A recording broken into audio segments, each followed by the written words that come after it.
जय हिंद स्टूडेंट्स, मैं डॉक्टर संजय कुमार आप सभी लोगों का अपने यूट्यूब चैनल यथार्थ क्लासेस पे हार्दिक स्वागत करता हूं।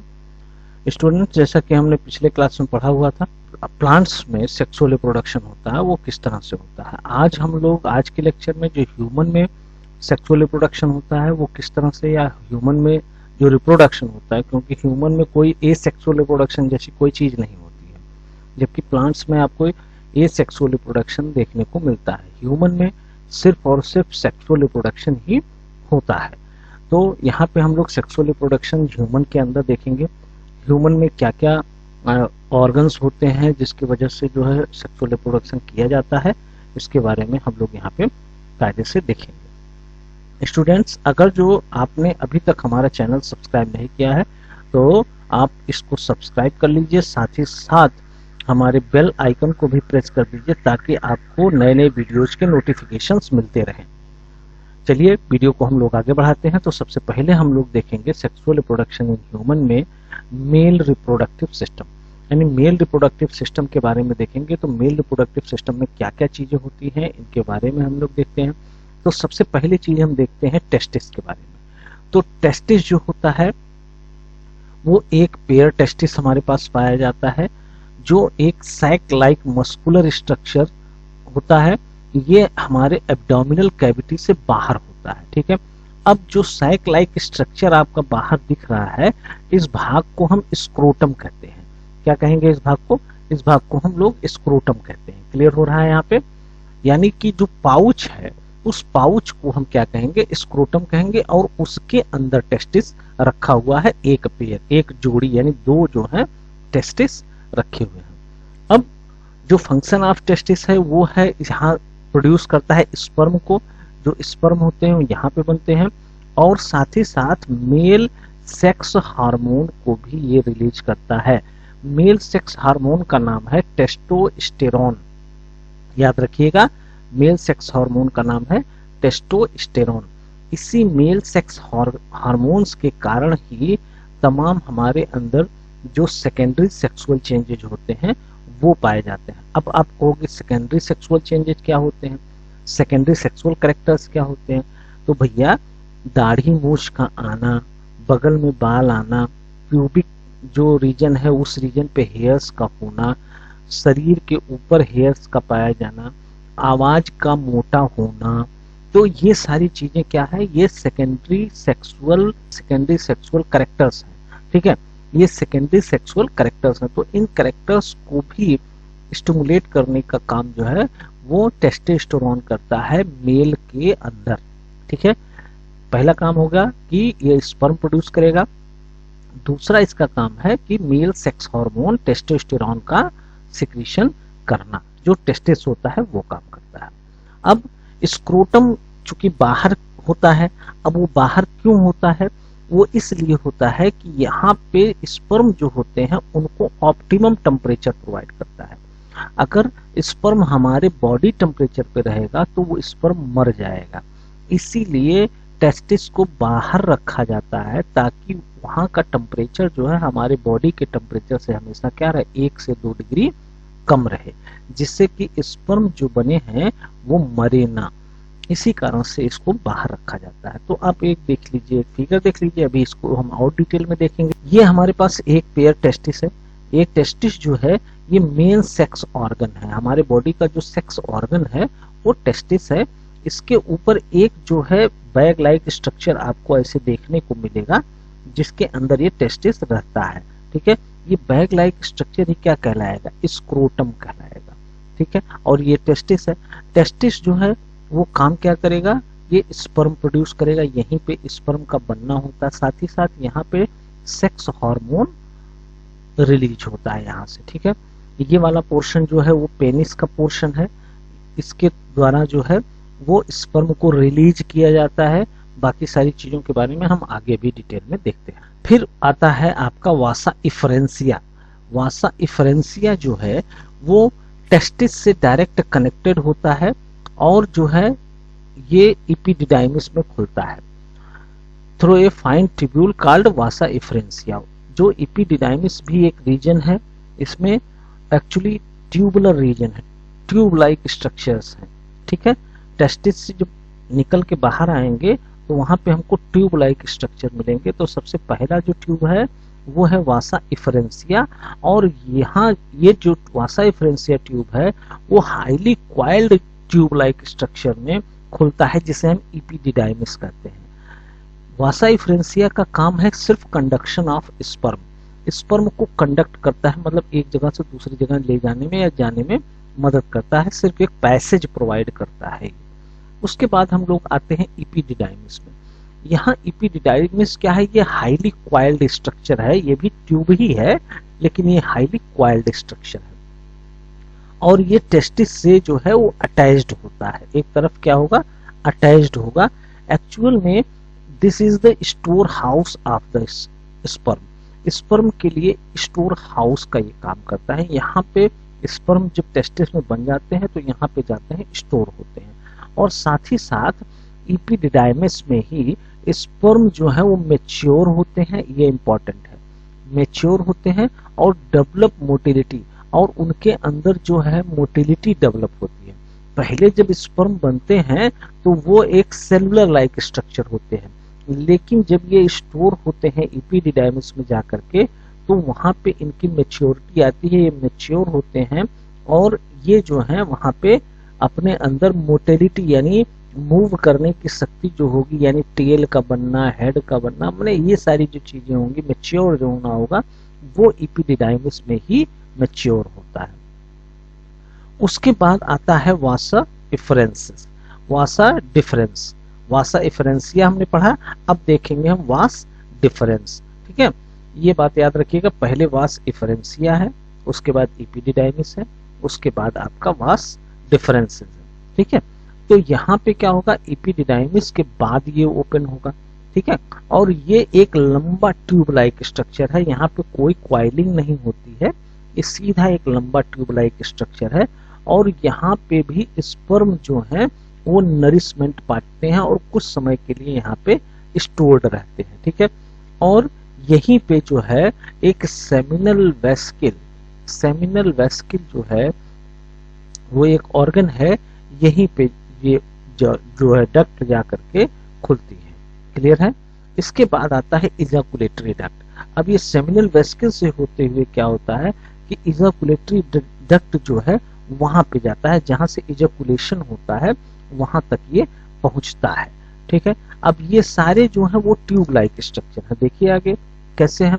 और उसके बाद आता है आपका पेनिस, और पेनिस क्या है, एक कॉपुलेटरी ऑर्गन है। कॉपुलेटरी ऑर्गन का मतलब है जिसके थ्रू हम स्पर्म को वेजाइना के अंदर इंजेक्ट करते हैं, उसे ही हम क्या बोलेंगे, कॉपुलेटरी ऑर्गन बोलेंगे। ये होता है हमारा पेनिस। टिप जो होगा, at the tip which is urinogenital duct, tip पे ये ओपन होगा आपका कॉपुलेटरी ऑर्गन है जो, यानी पेनिस पे यहीं पे जो यूरिनोजेनाइटल डक्ट है, यूरिनोजेनाइटल डक्ट, ये देखिए ध्यान दीजिए, यूरिनोजेनाइटल दो चीजें हैं, इसी डक्ट के थ्रू यूरिन का भी पास आउट होता है और उसी डक्ट के थ्रू जो है स्पर्म भी पास आउट होता है, यानी दोनों चीजें एक ही डक्ट से पास आउट होती हैं, इसीलिए इसको यूरिनोजेनाइटल डक्ट कहा जाता है। ठीक है, उसके बाद हम लोग देखेंगे कि ये इनका डिटेल स्ट्रक्चर हम लोग देख लेते हैं। चलिए, ये आ गया हमारा टेस्टिस हो गया। ठीक है, अब ये टेस्टिस जो है इसके अंदर ढेर सारे बहुत क्वाइल्ड स्ट्रक्चर है, लोब्यूल्स जिनको कहेंगे, टेस्टिकुलर लोब्यूल्स हैं। अब उसके बाद ये टेस्टिकुलर लोब्यूल्स एक जगह इकट्ठा होकर के एक ट्यूब लाइक स्ट्रक्चर में खुलेंगे, इसे हम रेटे टेस्टिस बोलेंगे, और रेटे टेस्टिस जो है वो खुलेगा वास इफरेंसिया में।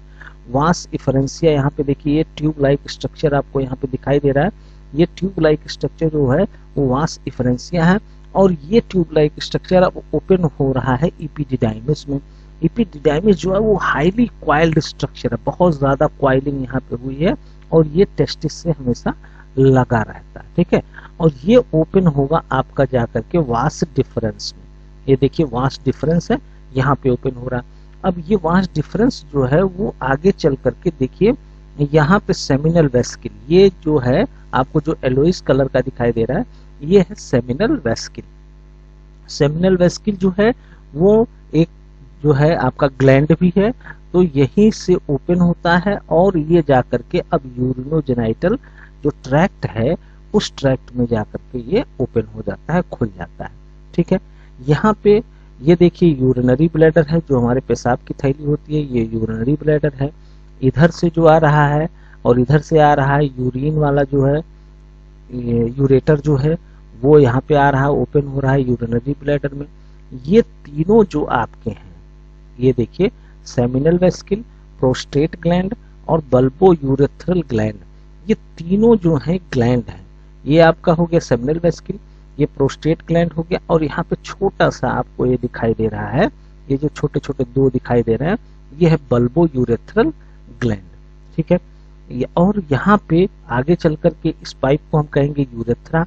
ठीक है, यहाँ पे जो पेनिस के सबसे आगे वाला गोल सा पोर्शन होता है, इसे हम कहते हैं ग्लांस पेनिस, ग्लांस पेनिस। और उसके ऊपर का जो स्किन होता है, उस स्किन को हम कहते हैं फोर स्किन। ठीक है, जो मुस्लिम में जो है खतना जो होता है वो एक्चुअली इसी फोर स्किन को हटा देते हैं, इसी फोर स्किन को काट देते हैं, उसी को हम खतना बोलते हैं। ठीक है, अब देख लेते हैं हम लोग स्पर्म की बात कर लेते हैं। तो स्पर्म का स्ट्रक्चर कैसा होगा ये देख लीजिए। तो स्पर्म का जो स्ट्रक्चर हो, ये देखिए ये हेड वाला रीजन है। ठीक है, ये इतना नेक वाला रीजन, यहाँ पे आपका नेक वाला रीजन, ये वाला रीजन जो है टेल वाला रीजन, तीन भाग में यहाँ पे बटा हुआ है।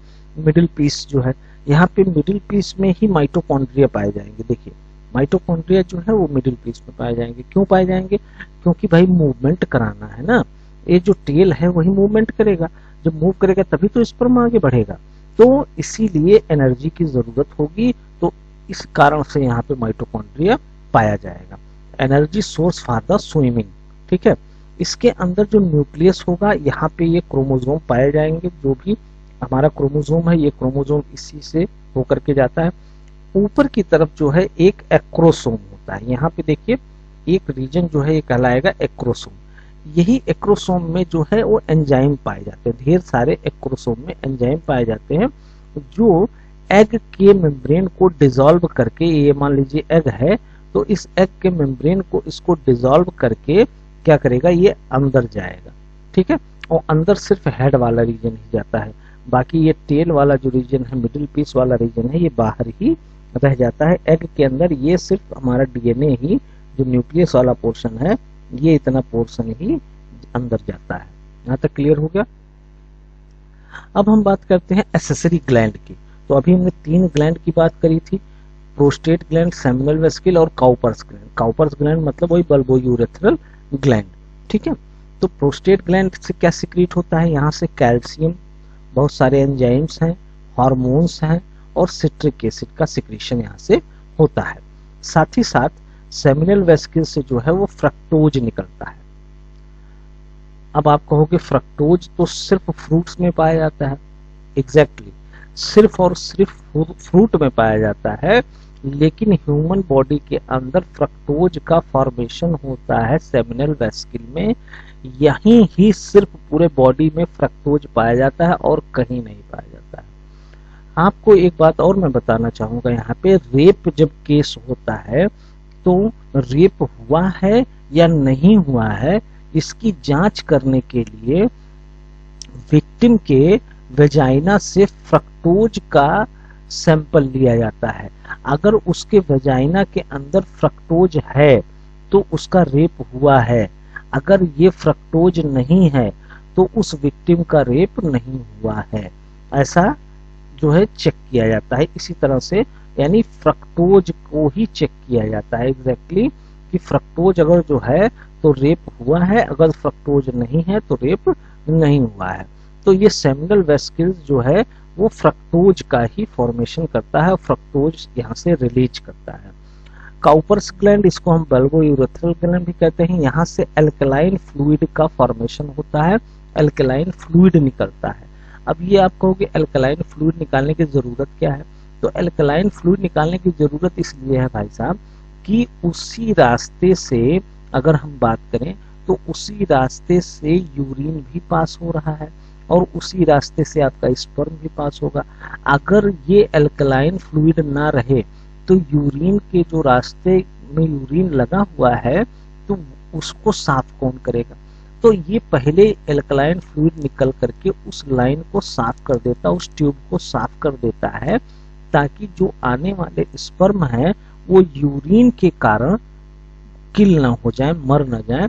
तो इसलिए क्या होता है कि यही एल्कलाइन फ्लूइड पहले निकलता है, जिसके कारण से वो पूरा का पूरा जो ट्यूब होगा वो साफ हो जाएगा, क्लियर हो जाएगा। अब उसके बाद स्पर्म बाहर निकलते हैं। उसके बाद हम बात करते हैं स्पर्मेटोजेनेसिस। स्पर्मेटोजेनेसिस क्या है? स्पर्मेटोजेनेसिस का मतलब formation of sperm from the spermatogonia, यानी स्पर्मेटोगोनिया का मतलब होता है स्पर्म मदर सेल। जिस सेल से स्पर्म का फॉर्मेशन होता है उसे हम स्पर्मेटोगोनिया कहते हैं, और इस प्रोसेस को, स्पर्म बनने वाले प्रोसेस को हम कहेंगे स्पर्मेटोजेनेसिस। ठीक है। अब हम लोग देखेंगे female reproductive system. Female reproductive system में जो है वो सबसे पहला जो है वो है ओवरी। ठीक है। ओवरी जो होती है, यहाँ पे एक पेयर ओवरी पाई जाती है, ये ओवल शेप्ड होती है और एब्डोमिनल कैविटी में किडनी के पास ये प्रेजेंट होती है। जो हमारी एब्डोमिनल कैविटी है उसी में जो किडनी पाया जा रहा है उसी के पास ये दोनों ओवरी प्रेजेंट होते हैं। विच परफॉर्म डुअल फंक्शन, दो फंक्शन परफॉर्म करता है। पहला फॉर्मेशन ऑफ फीमेल गैमिट यानी ओवम या एग का फॉर्मेशन, और साथ ही साथ secretion of female sex hormone. और यहाँ पे सेक्स हार्मोन, जो फीमेल सेक्स हार्मोन है वो दो हैं, एस्ट्रोजन और प्रोजेस्टेरोन। तो ये दो हार्मोन का सिक्रीशन भी कौन करता है? ओवरी करती है। मेल में कौन करता है? टेस्टिस करता है। कौन सा होता है? टेस्टोस्टेरोन। क्लियर हुआ? अब उसके बाद ओवरी के बाद आता है जितना भी पोर्शन है वो सारा ट्यूब लाइक पोर्शन है यहाँ भी, तो इसे हम कहते हैं फलोपियन ट्यूब या ओविडक्ट। ठीक है। तो यहाँ दो पेयर, एक पेयर हमारे पास ओवरी है तो एक ही पेयर क्या होगा? हमारे पास ओविडक्ट भी होगा, एक इधर से दूसरा इधर से, दोनों तरफ से, एक राइट हैंड से एक लेफ्ट हैंड से। तो यहाँ पे long convoluted tube like structure होगा, कैरी ओवम और eggs from the ovary to the uterus. Uterus तक एग को ले जाने का काम जो है वो ट्यूब लाइक स्ट्रक्चर से होता है, उसे ही हम क्या कहते हैं? ओविडक्ट कहते हैं या फैलोपियन ट्यूब कहते हैं। फैलोपियन ट्यूब जो होता है वो फनल शेप्ड होता है, ओपनिंग नियर द ओवरी। ये फनल शेप मतलब क्या होता है? जो फनल होता है, कीप होता है जिससे हम लोग तेल वगैरह डालते हैं ना, ऐसा इसका स्ट्रक्चर होता है, जो इसका स्टार्टिंग पॉइंट होता है। और ये जो ओपनिंग होती है ये ओपनिंग ओवरी के पास होती है, यानी ओवरी से अगर जो एग रिलीज हुआ तो सीधा उस ट्यूब में, उस फनल लाइक स्ट्रक्चर में जाके गिरेगा और गिर करके फिर वो आगे ट्यूब में बढ़ेगा। ये जो ट्यूब होती है लगभग 10 सेंटीमीटर लॉन्ग होती है, मस्कुलर होती है, और इसी ट्यूब में 4 रीजन पाए जाते हैं। वो कौन कौन से रीजन हैं? अब पहले अभी हम लोग ये देख लेते हैं। यहाँ पे जो है ये क्या है? ओवरी है। ये देखिए एक पेयर यहाँ पे ओवरी हमको मिल रही है, एक लेफ्ट साइड में है, एक राइट साइड में। ठीक है। उसके ऊपर एक ट्यूब लाइक स्ट्रक्चर इस तरह से जा रहा है। ये जो ट्यूब लाइक स्ट्रक्चर जा रहा है ये कहलाता है हमारा फैलोपियन ट्यूब। ठीक है। इसमें जो है एक फिंगर लाइक प्रोजेक्शन हमको दिख रहा है, इस फिंगर लाइक प्रोजेक्शन को हम कहते हैं फिम्ब्री। फिम्ब्री के ऊपर जो बहुत चौड़ा वाला रीजन होता है, ये चौड़ा वाला रीजन जो है वो कहलाता है इनफंडिबुलम। उसके ऊपर वाला जो रीजन है वो कहलाता है एम्पुला, और ट्यूब लाइक जो स्ट्रक्चर यहाँ पे लंबा सा है ये कहलाता है इस्थमस। अब आप देखिए इनफंडिबुलम और एम्पुला के बीच का जो पोर्शन है, इनफंडिबुलम और एम्पुला के बीच का जो पोर्शन है, यहीं कहीं पे जो एग निकलती है, यहाँ से एग निकलेगी और इसके अंदर जाएगी और यहीं पे ही फर्टिलाइजेशन का प्रोसेस हो जाएगा। यानी फर्टिलाइजेशन जो होगा वो एम्पुला और इनफंडिबुलम के बीच होगा। ठीक है। अब उसके बाद में हम बात करते हैं कि ये जो है हमारा, ये क्या है? यूटरस है। ये यूटरस है जिसको गर्भ कहते हैं हम लोग, यही है आपका यूटरस। ठीक है। यूटरस जो होता है और इसमें 3 लेयर होती है। सबसे अंदर वाली जो लेयर होती है उसे इंडोमेट्रियम कहेंगे, बीच वाली लेयर को मायोमेट्रियम कहेंगे, और बाहर वाली लेयर को हम कहते हैं पेरीमेट्रियम। ठीक है। ये जो आपका यूटरस है यहीं पे आकर के हमारा एग, फर्टिलाइज्ड एग जो है वो आकर के यहीं पे ग्रो करता है और वो एक एम्ब्रियो का फॉर्मेशन करता है, साथ ही साथ अब यहीं पे बच्चा डेवलप होगा। तो ये जो हमारा यूट्रस है, इस यूट्रस का जो आगे वाला पोर्शन होता है वो सकरा होता है, कम नैरो होता है। तो उस नैरो वाले रीजन को हम कहते हैं सर्विक्स, ठीक है। और सर्विक्स के आगे वाले भाग को हम कहते हैं सर्वाइकल कैनाल। यहाँ कैनाल है, एक रास्ता है, इसी रास्ते को हम कहते हैं सर्वाइकल कैनाल। और ये सर्वाइकल कैनाल जो है वो बाहर जो ओपनिंग होती है वेजाइना की, वहां पे जाकर के खुलता है, वेजाइना में जाकर के ये खुलता है, ठीक है। अब हम लोग देखते हैं यूट्रस के बारे में समझते हैं। ये कैसा है? ये हॉलो है, पियर शेप्ड ऑर्गन है, इन विच एम्ब्रियो डेवलप, जहां पे एम्ब्रियो का डेवलपमेंट होता है। अपर पोर्शन ब्रॉडर होता है और लोअर पोर्शन नैरोवर होता है। लोअर पोर्शन को हम सर्विक्स कहते हैं, हमने भी देखा था। इनर लाइनिंग जो है वो एंडोमेट्रियम कहलाती है, मिडिल मायोमेट्रियम कहलाती है और आउटर मोस्ट जो है वो पेरीमेट्रियम कहलाती है। वजाइना क्या है? जो सर्विक्स है वो ओपन होता है वजाइना में, जिसे हम बर्थ केनाल भी कहते हैं। और इसी के कारण जो है यहीं से, इसी ओपनिंग से जो है वो मेंस्ट्रुअल फ्लो भी यहीं से होता है, ठीक है। वेजाइना जो है वो रिसीव करता है स्पर्म को मेल के द्वारा और also serve the passage through which fully developed foetus born, जिसके जो फुल्ली डेवलप्ड फीटस होता है वो इसी रास्ते से ही बॉर्न होता है, ठीक है। अब हम बात करते हैं जो ह्यूमन में फर्टिलाइजेशन होता है उसकी। तो जब रिलीज होगा एग, वहां से जो रिलीज होता है ओवम से, ओवम जो है वो 12 से 24 घंटे तक वायबल होता है, जिंदा रहता है। उसके बाद वो डेड हो जाता है, मर जाता है या उसकी क्वालिटी खराब हो जाती है। ओनली वन स्पर्म जो है, एक ही स्पर्म जाकर के उस एग को फर्टिलाइज करती है, उस ओवन को फर्टिलाइज करती है। और साथ में एक बार में अगर जो हम देखें कि कितने स्पर्म का इजैकुलेशन होता है, कितने स्पर्म जाते हैं, तो लगभग 3.5 बिलियन स्पर्म जो हैं वो एक बार में इजैकुलेट होते हैं, वजाइना के अंदर जाते हैं। लेकिन 3.5 बिलियन स्पर्म में से सिर्फ एक ही स्पर्म जाकर के ओवम को फ्यूज करता है, ओवम से रिएक्ट करता है। और सिर्फ उस स्पर्म का हेड वाला पोर्शन ही पेनिट्रेट करता है। क्यों पेनिट्रेट करता है? हमने आपको दिखा दिया था, बताया था कि एक्रोसोम होता है, एक्रोसोम में एंजाइम होते हैं और वो एंजाइम क्या करता है, एग के मेम्ब्रेन को डिसॉल्व कर देता है और डिसॉल्व करके जो हेड वाला रीजन होता है वो अंदर चला आता है, ठीक है। This process is facilitated bye acrosome, क्योंकि इसके अंदर प्रोटियोलिटिक एंजाइम होते हैं, तोड़ने वाले एंजाइम, प्रोटीन को तोड़ने वाले एंजाइम होते हैं। After penetration only head inter inside ovum, जो हेड वाला पोर्शन होता है स्पर्म का वही जो है वो अंदर की तरफ जाता है। और जो हेड वाला पोर्शन गया अब वो प्रोन्यूक्लियाई कहलाएगा, प्रोन्यूक्लियाई ऑफ स्पर्म। तो एग है, तो एग में क्या होगा कि एग में जो है वो अब दोनों चीजें, एक तो फीमेल न्यूक्लियस हो गया यहाँ पे और यहाँ पे एक मेल न्यूक्लियस हो गया, मेल न्यूक्लियस भी आ गया। तो इसको हम मेल प्रोन्यूक्लियाई कहेंगे, ये फीमेल न्यूक्लियस तो है ही है। तो तुरंत पहुंचता है तो तुरंत ही जो है ये फ्यूज नहीं कर जाता है, दोनों न्यूक्लियस एक दूसरे से फ्यूज नहीं करते हैं, अलग अलग रहते हैं, ठीक है। अब यहाँ पे कुछ और इवेंट्स होते हैं, कुछ घटनाएं होती हैं।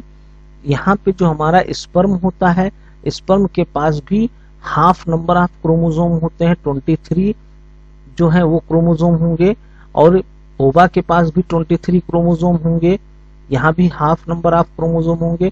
अब ये जब दोनों फ्यूज करेंगे तो टोटल 46 क्रोमोसोम हमारे पास हो जाएंगे, ठीक है। ये चीज यहाँ पे रिजल्टेंट जो है वो हमारे पास 46 क्रोमोसोम हो जाता है।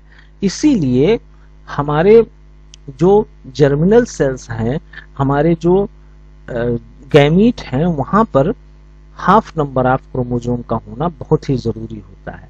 अगर हाफ नंबर ना होता क्रोमोसोम का तो 46 यहाँ भी होता, 46 यहाँ भी होता, तो आने वाली प्रोजेनी में कितने हो जाते? यहाँ पे 92 हो जाता, क्रोमोसोम नंबर कितना हो जाता? 92 हो जाता। तो क्रोमोसोम नंबर हर प्रोजेनी में क्या होता? बढ़ता चला जाता। तो जब नंबर ऑफ क्रोमोसोम फिक्स होना बहुत जरूरी है स्पीसीज के लिए। अगर नंबर ऑफ क्रोमोसोम फिक्स नहीं रहेगा तो वो स्पीसीज ही नहीं रहेगा। ठीक है, तो एक स्पीसीज को उसी स्पीसीज में बने रखने के लिए क्या करना होता है, उसका नंबर ऑफ क्रोमोसोम जो है वो हमेशा कांस्टेंट रखना होता है। तो कांस्टेंट रखने के लिए यहाँ पे मियोसिस डिवीजन का होना बहुत ही जरूरी होता है, जिसके कारण से गैमीट का फॉर्मेशन होता है, चाहे वो एग बने चाहे वो स्पर्म बने। ठीक है, तो इसीलिए जो हमारा स्पर्म या एग होता है वहां पे हैप्लॉइड नंबर ऑफ क्रोमोसोम पाए जाते हैं, यानी आधा नंबर जो है वो क्रोमोसोम का पाया जाता है। इसके बाद फ्यूजन होता है मेल और फीमेल गैमीट का, जिसे हम फर्टिलाइजेशन कहते हैं। फर्टिलाइजेशन का जो प्रोसेस होता है उसमें क्या होगा कि मेल और फीमेल जो गैमीट हैं उनका फ्यूजन हो गया। ठीक है, इसी प्रोसेस को हम क्या कहेंगे, फर्टिलाइजेशन कहेंगे।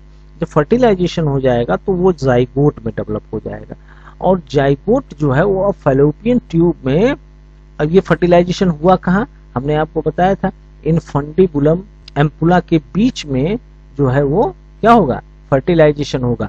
अब वहां से फर्टिलाइज्ड एग जो है, या हम कह लें अब जाइगोट जो है अब आगे की तरफ बढ़ता है फैलोपियन ट्यूब में। तो जब ये बढ़ता है तो उस समय ही तुरंत डिवीजन स्टार्ट हो जाता है, वहां पे सेल का डिवीजन स्टार्ट हो जाता है, और ये जो है अब आ जाता है कहाँ पे, यूटरस में। जो अब जाइगोट डिवाइड कर चुका है, कई बार डिवाइड कर चुका है, वो डिवाइड करने के बाद अब वो धीरे धीरे यूटरस में आ जाता है। यूटरस में आने के बाद वहां की जो वॉल होती है, जो इंडोमेट्रियम होता है, वो उसके ऊपर धीरे धीरे कवरिंग बनाने लगती है, यानी वहीं पे जाकर के वो जो स्टेज आया है गैस्टुला ब्लास्टुला का, वो स्टेज में जाकर के वो वहां पे चिपक जाती है और उसके ऊपर इंडोमेट्रियम एक कवरिंग बना देता है। इसी प्रोसेस को हम कहते हैं इम्प्लांटेशन। तो it get attached to the uterine valve and whole process is called as implantation।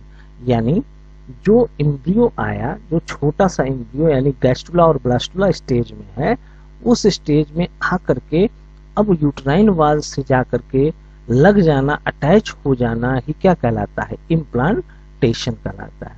Implant होने के बाद में प्लेसेंटा का फॉर्मेशन होता है यूटराइन वाल और फीटस से, जो अब वो फीटस बन गया है।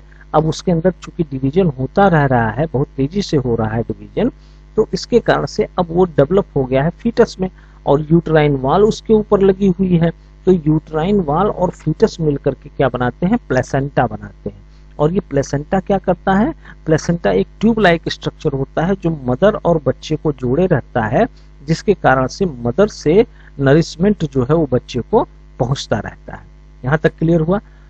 उसके बाद हम बात करते हैं जेस्टेशन पीरियड की।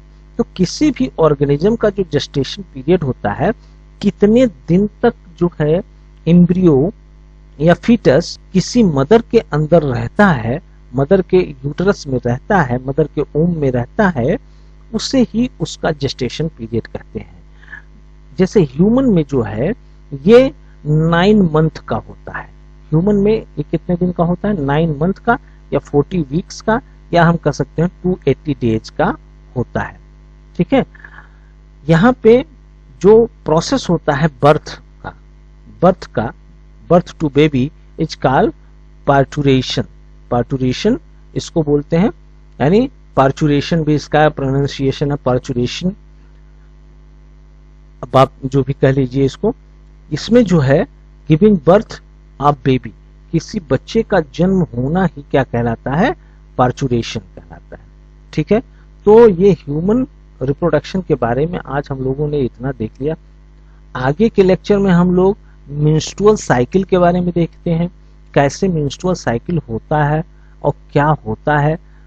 उसके बाद हम उसमें देखेंगे जो सेक्स ट्रांसमिटेड डिजीज हैं उसके बारे में देखेंगे। साथ ही साथ देखेंगे कि कंट्रासेप्शन कैसे किया जा सकता है, यानी कि जो हमारे दो का नारा हम लोग लगाते हैं, इसको हम यथार्थ रूप में कैसे ला सकते हैं, यानी जमीनी रूप पे हम इसको कैसे ला सकते हैं, इसके बारे में भी हम चर्चा करेंगे।